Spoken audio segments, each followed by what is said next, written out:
Hello friends, welcome to Sanjay Engineer. और आज अभी इन लोग को 5 वोल्ट की थोड़ा ट्रेसिंग कराना है, क्योंकि इस बोर्ड में ट्रांसफार्मर वाला जो है इसके कैसे काम करता है उसके मतलब सर्किट को पकड़ पकड़ के दिखाना है। तो अभी इसमें 5 वोल्ट सर्किट कौन सा है ये जानना है। तो मैं आपको बता दूं कि ये ट्रांसफार्मर लगा होता है तो ये 5 वोल्ट का सर्किट होता है, और ये रजिस्टेंस लगा होता है तो ये 5 वोल्ट का सर्किट होता है। ये जो 3.3 है और ये 78L05 है, अगर इन दोनों में से कोई एक लगा हुआ है तो 14 वोल्ट का सर्किट है। 5 वोल्ट 14 वोल्ट की सर्किट है। मेरा कहने का मतलब है कि जिस जगह ये इनपुट वोल्टेज जो आती है बैटरी वाली और उससे चाबी से ऑन होके आती है, वो भी 14 वोल्ट की सर्किट में ही आती है।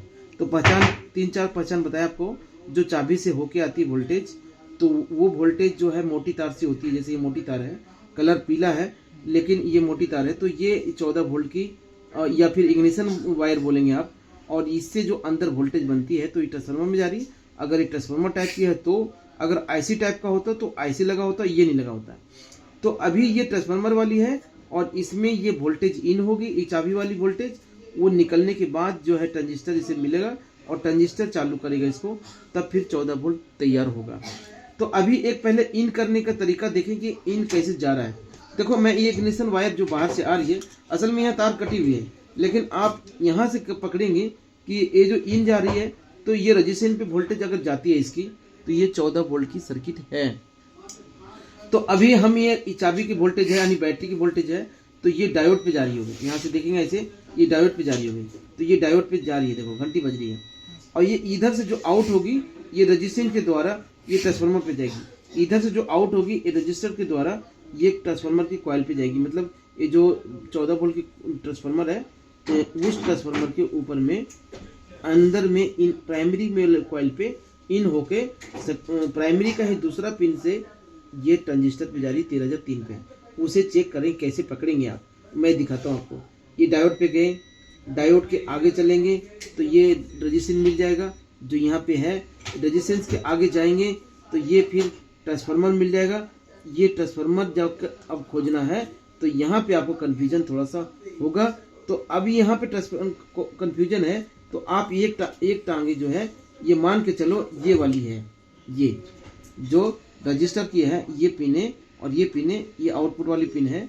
तो ये वाली पिन पे ये ट्रांसफार्मर की पिन ज्वाइंट होगी तो फिर ये मानी जाएगी। तो पिन ज्वाइंट है या नहीं है उसे देखने के लिए अब देखो कैसे देखेंगे। देखो यहाँ पे हमने लगाए और ये ट्रांसफार्मर का प्राइमरी कॉइल है, ये वाली, ये दो ये कॉइल ये है, ये कॉइल ये है, एक कॉइल ये है, यानी 4 पिन इधर है, 2 पिन इधर है। तो ये जो आउटपुट वाले पिन ये वाली है और ये दोनों जो पिन है, एक में प्राइमरी है और एक इसका भी एक सेकेंडरी है, लेकिन ये वाली जो है प्राइमरी है जिसमें डायरेक्ट टच हो रहा है। लेकिन डायरेक्ट टच किस पे हो रहा है, कौन सा पहले में टच हो रहा है, क्योंकि यहाँ 2 पिन है। ये देखो यहाँ पे पिन देखो, ये 00, ये पिन देखो ये 2.4 हो रहा है ना। तो यहाँ पे कुछ वैल्यू आ जा रहा है और यहाँ पे कुछ भी वैल्यू नहीं, 00 है। तो यहाँ से डायरेक्ट टच है और ये वाली जो है इसका कॉइल है, ठीक है। अब इस कॉइल के आगे अगर चलेंगे तो कॉइल के आगे ये वाली ट्रांजिस्टर है जो बीच वाले पिन पे से जुड़ा हुआ है। देखो यहाँ से ये पिन बीच में जुड़ा होगा, ये देखो 00 है ना, ये बीच में जुड़ा हुआ है। अब ये इस ट्रांजिस्टर के जो बेस होगा उसमें 14 वोल्ट का डायोड जुड़ा होगा। ये 14 वोल्ट का डायोड है, यानी इस डायोड ही 14 वोल्ट को फिक्स करके रखता है। जीनर है ना, जीनर 14 वोल्ट फिक्स करके रखता है। और ये फिक्स वोल्टेज जो है यहाँ पे जो है ये चालू वाला पिन भी है, मतलब ये बेस है, चालू भी होता है इससे। तो ये चालू कैसे होता है वो भी देख लो। यहाँ जो इन दिए वोल्टेज पहले इस पे जाना है तभी तो चालू होगा, नहीं तो ये चालू कब करेगा। ये जो वोल्टेज इस पे इन हुआ यहीं से ज्वाइंट होकर एक 513 यानी 513 और ये 51 के रेजिस्टेंस हो गया। ये रेजिस्टर जो है इसी बेस में आता है, यही वोल्टेज इसको फिक्स करता है। ये जब ये चालू होगा तो ये जो ये आपस में ये दोनों जो है स्विचिंग करेगा और ये स्विचिंग करने के बाद ये ट्रांसफार्मर चालू हो जाएगा। तो आप ऐसे में पकड़ पकड़ के जाएंगे कि ये जो हमने कॉइल से होते हुए ट्रांजिस्टर पे चले गए या ट्रांजिस्टर पे जा रहे हैं, है ना, यहाँ से ट्रांजिस्टर में जा रहे हैं। हाँ, और ट्रांजिस्टर के जो बेस वाला पिन होगा उसमें 14 वोल्ट वाला डायोड होगा। तो ये डायोड देखो ये है। अब यहाँ से देखोगे तो ये डायोड दिखेगा, ये है ना। अब ये 14 वोल्ट का डायोड है। तो अगर ये पिन पे इस पे टच होगा तो 14 वोल्ट का होगा। देखो ये टच है, इधर टच नहीं है, इधर टच नहीं है, पर ये बेस में टच है। बेस में टच है मतलब इसके साथ ये टच है। हाँ जी। अरे ये इसमें माइनस दिया हुआ। हाँ, ये टच है और ये माइनस दिया हुआ, ये माइनस है, ये माइनस पिन है ना। तो ये डायोड जो है इसको वोल्टेज को बेस को फिक्स करता है। ऐसे ही ट्रेस करना है। अब इसमें से कुछ पिने जो है आपको यहाँ पे कुछ पिने कटे हुए भी हैं, मगर तरीका जो बताया गया है ये है तरीका। अब यहाँ से मान लो ये आउट हो रहा है, जैसे फीडबैक अभी दिया नहीं हो, फीडबैक दिया हुआ रहता है लेकिन अभी इसमें दिया हुआ नहीं है। अभी ये जो वोल्टेज आउट जा रहा है 14 वोल्ट, ये 14 वोल्ट 78.05 पे जा रहा है। अब यहाँ पे ये फिक्स हो गया, ये 5 वोल्ट का रेगुलेटर है। एक चीज सर समझ में नहीं आ रहा, ये वाला 14 वोल्ट जब यहीं बन जा रहा है तो फिर ट्रांसफार्मर से उधर कैसे वोल्टेज हो जा रहा है? क्योंकि 14 वोल्ट का डायोड ही स्टॉप कर, ये 14 वोल्ट का डायोड भी तो लगा रहे हैं हमने। अगर ये वोल्टेज अगर यहाँ से चेक देखेंगे क्या है, 48 वोल्ट है, कभी 60 भी हो सकता है, होगा क्योंकि जब चार्ज करके देंगे बैटरी तो 60 वोल्ट भी दिख जाएगा। कभी चार्जर ही खराब हो जाए तो यहाँ 70 भी दिख जाएगा। तो ये वोल्टेज जो इसमें जा रहा है, ये वोल्टेज अगर यहाँ पे कुछ जा रहा है तो कम होके जा रहा है, तो ये वोल्टेज को फिक्स करने के लिए 14 वोल्ट का डायोड लगाए। नहीं वो चीज तो ठीक है, ये तो हो गया मेरा प्राइमरी सेक्शन। हाँ ठीक है। सेकेंडरी सेक्शन में ये 14 वोल्ट तो सिर्फ इसको काम करने के लिए दिया गया। अच्छा। और इधर जो है आउटपुट जो हो रहा है ये अलग है, जो फिक्स है ये आउटपुट संभालने के लिए है। इससे यहाँ से अगर तार जोड़ देंगे चलाने के लिए तो नहीं जुड़ेगा। अच्छा, ये 14 वोल्ट अलग है, वो अलग है। तो फिर ये भी सही अगर हो जाए तो हम ये कंफर्म नहीं कर सकते कि मेरा सही हो गया। नहीं, अगर ये 14 वोल्ट नहीं बनेगा तो सर्किट ऑन भी तो नहीं होगा ना। ये 14 वोल्ट बन गया तो अगर सर्किट नहीं ऑन हो रहा है, सर्किट ऑन होगा तो ये वाला जो वोल्टेज निकलेगा ये तगड़े तरीके से ना, इसको एम्पियर के हिसाब से जितने एम्पियर का ये बनाया गया है उतने एम्पियर का यहाँ लोड देके निकाल रहा ना। अभी यहाँ पे 14 वोल्ट जो है इस रेजिस्टेंस के द्वारा है। अब ये रेजिस्टर द्वारा इतना लोड थोड़ा ले लेगा, ये तो जो मतलब 806 साइज में है, मतलब छोटा रेजिस्टेंस है, ये लोड कंट्रोलर का नहीं ले सकता ना। जैसे मिली एम्पियर मिलेगा, मान लीजिए 100 मिली एम्पियर या 200 मिली एम्पियर ऐसे ही लेगा कुछ ना। हाँ, तो ये वो उस तरह का लोड लेने के लिए थोड़ी बना है, ये तो इसको सर्किट को ऑन चलाने के लिए। इसमें 14 वोल्ट देगा तब ये स्विचिंग करेगा, स्विचिंग करने के बाद ट्रांसफार्मर ऑन होगा, उसके बाद आउटपुट करेगा। इधर का एक लाइन आता है फीडबैक, वो अभी इसमें नहीं दिया हुआ, लेकिन ये ऐसे आउट होता है। ये मेन चीज जो है ये आउट है। ये चीज कैसा है ये बोला? ये अब ये देखो, ये जो ट्रांजिस्टर में अलग से ये संभालने के लिए, जैसे मतलब इस कॉइल पे कोई एक्स्ट्रा कोई फ्रिक्वेंसी ना बन जाए, उसके लिए डायोड, रेजिस्टेंस और ये ग्राउंड ये सब डाला जाता है कि इसमें सेफ्टी के हिसाब से कंट्रोल करने के लिए। नहीं तो ये नहीं रहने से भी चल जाएगा, लेकिन वो क्या है कि वो गर्म होगा, ओवर हीट हो सकता है, कभी कभी जल्दी खराब हो जाएगा। लेकिन इस सेक्शन का कौन वाला है इधर? उसमें है, उसमें एक लाइन पकड़ के, जैसे इसमें जो हमने ये ट्रांसफार्मर का प्राइमरी में और सेकेंडरी में गए, तो सेकेंडरी में ही उसी पिन पे कुछ और भी कंपोनेंट्स लगा, तो फिर इसको उखाड़ के देखना होगा ना। जैसे ये बीच वाला पिन है, ये ट्रांजिस्टर के बीच वाला पिन है। अब यहाँ ट्रांजिस्टर के बीच वाला पिन पे दिख रहा है। अब यहाँ तो हमने एक पिन टच कर दिए, ये टच कर दिए। अब ये जो इसके साथ में अब यहाँ पे एक डायोड लगा हुआ है, ये डायोड नहीं बजा, देखो यहाँ बज रहा है ना। तो ये जो कंपोनेंट्स लगे हैं तो उसके साथ के है ना, उसके यही चीज है ना। हाँ, ये एक जो कॉइल के ऊपर में अलग से एक संभालने के लिए दिया हुआ है कि इसमें कोई ओवर जो स्पाइक वोल्टेज सब आता है उन सब का कोई लफड़ा ना हो, मतलब सेफ्टी के हिसाब से रखा गया। बैटरी कौन सा डालो उसमें? हेलो, चालू। तो देखो अभी जो हमने बताया आपको कि ये वाली जो है ये तो ये मतलब सेफ्टी के हिसाब से लगाया गया। असल में ये जो वोल्टेज इन हुआ इधर आउट हुआ, ये मेन काम था। यहीं से वोल्टेज जो आगे दिया जाता है इससे ये चालू होता है। और अगर ये चालू होगा तो ये जो आउट होगा ये वाली, अब यहाँ पे देखेंगे एक डायोड लगा हुआ है, ये डायोड लगा हुआ है। ये डायोड जो है 14 वोल्ट आउट कर रहा है, जो 7805 में जाता है। अब 7805 से 5 वोल्ट आउट करते हैं, है ना। तो ये पहले इन होगा, तो इन कैसे होगा वो देखें, मतलब यहाँ से यहाँ पर घंटी बजाएंगे तो बजेगा, इधर आउटपुट में डायोड मिलेगा।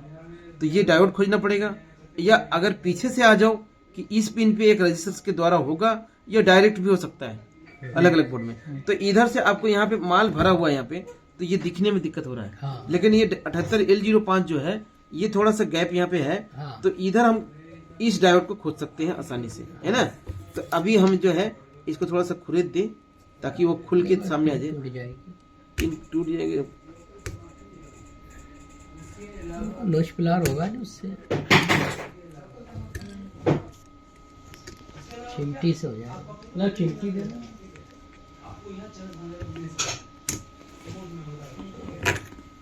ये लो चिमटी ले लो, देखो हो गया, छोड़ो। देखो अभी ये जो है 7805 है, इसके पिन हमने दबा दिए इधर। अब इसे ये कंफर्म करना पड़ेगा कि इनपुट कौन है, आउटपुट कौन है। तो मैंने आपको ये समझाया कि देखो ये जो 3 पिन है और मुझे ये नंबर दिख रहा है मुझे, तो फिर ये पहला पिन जो है आउटपुट है, और ये थर्ड वाला पिन है वो इनपुट है। तो इधर 14 वोल्ट इन होगा, इधर 5 वोल्ट आउट होगा, बीच का तो ग्राउंड है। तो अभी हम इधर से जो रेगुलेटर देख रहे हैं ये उल्टा रखा हुआ है, तो इसका मतलब ये है जो ये वाला इनपुट है, ये वाला हम जो देख रहे हैं इसमें 14 वोल्ट। मोबाइल में देखो ना, इसलिए दिखती इतना। वो सो के कहाँ दिखे, खड़ा होकर देखो ना। खड़ा होना ही होगा तभी दिखेगा।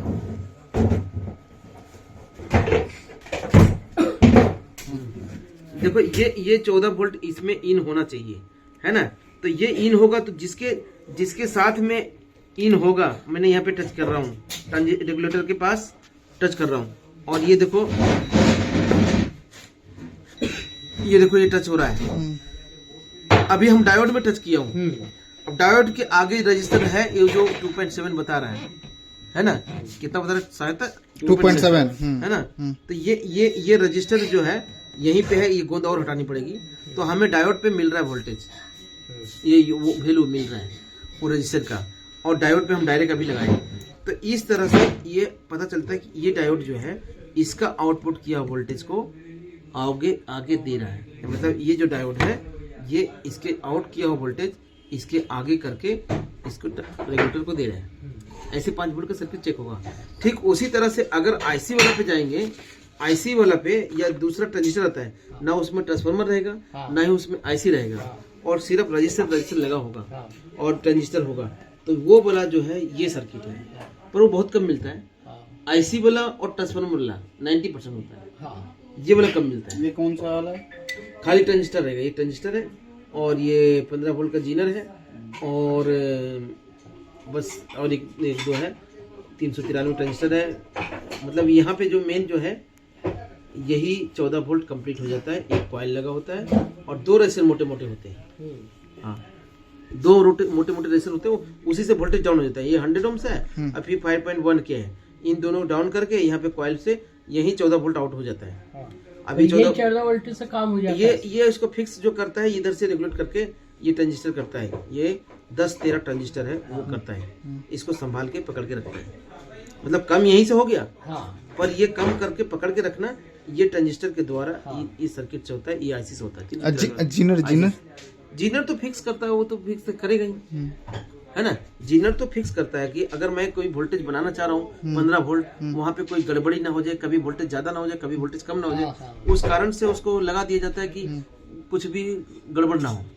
अगर ये ना लगाए और तुमने कभी इनपुट में दे दिए 100 वोल्ट, वो बगैर आईसी का है ना, 14 ये वोल्ट बगैर आईसी का था, ये वाला अपन ने देखा, ये बगैर आईसी का, ये बगैर आईसी का है, और ये इसमें और ट्रांसफार्मर का है। हाँ, ये वाला ट्रांसफार्मर भी नहीं है और आईसी भी नहीं है। अच्छा, आईसी भी नहीं, ये क्या है? ये आईसी है, एसएमडी आईसी है, लेकिन ये 393 इसको ये रेगुलेट करने के लिए, वोल्टेज तो यही बन जा रहा है। अच्छा अच्छा, रेगुलेट करने के लिए मतलब उसको संभाल के रखने के लिए कि वोल्टेज जो है फिक्स रहे, आगे पीछे ना हो। तो इस आईसी में से 393 वोल्टेज आ रहा है, 393 नंबर है। नंबर, अच्छा नंबर है। और इससे ये कंट्रोल किया जाता है ट्रांजिस्टर को, अच्छा चलाया जाता है ट्रांजिस्टर को। तो ट्रांजिस्टर जो है देखो यहाँ से जो एक रजिस्टर है, अच्छा 48 वाट यहाँ से गया, हाँ 48 वोल्ट गया, और ये 2 रेजिस्टेंस से वोल्टेज यहाँ घट गया, यानी यहाँ पे जो है 14 वोल्ट बन चुका।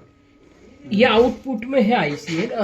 आउटपुट में नहीं है, ये प्राइमरी में ही है, प्राइमरी पर में। ये जो रेगुलेशन सेक्शन होता है ना, हाँ उसमें है। मतलब ये फीडबैक जो है, फीडबैक वाला लाइन पे है। हाँ ये जो है ये 100 ohms, ये 5.1 के ये रजिस्टर जो है हाँ। यहीं पे 14 वोल्ट बन चुके हैं। हाँ अब ये बन चुके, लेकिन ये बरकरार रखने के लिए हाँ। ये अंदर फीडबैक वाला सर्किट है जो उसको ये पकड़ के रखता है, हाँ। वोल्टेज को सेंस करता है। हाँ अब ये सेंस करके वोल्टेज 14 वोल्ट पकड़ के रखेगा। हाँ। और इसी जगह पे जीनर भी लगा हुआ 15 वोल्ट का, कि वोल्टेज इसमें ज्यादा होना भी नहीं चाहिए, हाँ। ना ही कमना चाहिए। हाँ। कमने का काम तो ये होने नहीं देगा, हाँ लेकिन बढ़ाने का काम ये बढ़ाने नहीं देगा। हाँ। बढ़ेगा तो ये जीनर लगा हाँ जी नहीं है ना, और कमेगा तो ये पूरा कम, फिर पकड़ के देखिएगा। हाँ। है ना, ये है। और इसको चलाने के लिए देखो इसमें भी आता है वोल्टेज, हाँ ये देखो ये आ रहा है, ये 48 वोल्ट जो है इसमें आ रहा है। अभी ये जो है ये चला के जो देगा इसको, और इधर से भी जो मिल रहा है, ये आपस में कंट्रोल करके रखने के लिए ना, हाँ है ना। 46 वोल्ट इसमें किस लिए चाहिए इसको? अभी ये आप ये ट्रांजिस्टर निकाल दो और ये आईसी निकाल दो, और अभी ये जीनर ही लगा हुआ है और ये 2 रेजिस्टेंस लगा हुआ है, ये 14 वोल्ट मिलेगा फिर भी। हाँ तो 14 वोल्ट फिर भी मिलेगा, लेकिन अब यहाँ पे वोल्टेज कभी अप डाउन हो हाँ तो कौन संभालेगा? हाँ जी ना। अरे वोल्टेज कभी ज्यादा हो जाए तो एक ज्यादा होगा तो चलो जीनर संभाल लेगा। अरे ज्यादा वोल्टेज होगा तो जीनर फिक्स करके आगे बढ़ने नहीं देगा, लेकिन कम होगा तो ये थोड़ा करेगा कुछ। हाँ तो कम होगा तो फिर तो यही सर्किट पकड़ेगा ना, यहाँ से इधर से वोल्टेज। यहाँ से ये मॉस्फेट पे जा रहा है। हाँ, यहाँ से फिर आउटपुट है। ये 14 वोल्ट जो जा रहा है, ये मॉस्फेट के 3-4 सेक्शन है ना, हाँ। ये और सेक्शन ये है, मॉस्फेट ही निकालेगा फिर वो मॉस्फेट। मॉस्फेट सेक्शन में जा रहा है ना, मॉस्फेट सेक्शन में 14 वोल्ट जा रहा है। ये 5 वोल्ट जो आईसी सेक्शन में जा रहा है। अच्छा 5 वोल्ट आया। मॉस्फेट सेक्शन में भी जाएगा 5 वोल्ट, लेकिन अभी यहाँ पे बताए हैं कि हमने ये मॉस्फेट सेक्शन में 14 वोल्ट चाहिए। हाँ आईसी को तो नहीं चाहिए, मॉस्फेट सेक्शन को चाहिए। हाँ। तो ये मॉस्फेट सेक्शन लिखे हम। और 5 वोल्ट जो आईसी को भी चाहिए, इसको भी चाहिए, लेकिन 5 वोल्ट को कंपलसरी आईसी को जरूर चाहिए। मॉस्फेट को क्यों चाहिए? 14 वोल्ट मॉस्फेट पे कहाँ जाता है? मॉस्फेट ड्राइवर पे, मॉस्फेट के ड्राइवर सेक्शन का वो मॉस्फेट जैसे जो ड्राइव उसमें करेगा चेक सर्किट। कराना ना, एक पे 5 जा रहा है, एक पे 14 जा रहा है। हाँ अच्छा 14 से स्टार्ट होएगा मॉस्फेट?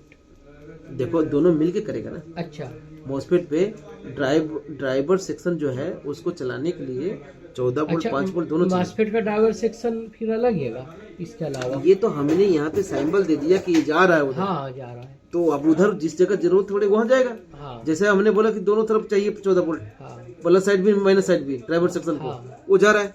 लेकिन 5 वोल्ट है जो प्लस साइड नहीं चाहिए, माइनस साइड चाहिए। हाँ तो खाली मैंने आईसी की तरफ लिखा हूँ। हाँ यहाँ पे इधर भी लिखना चाहिए था, लिखा नहीं।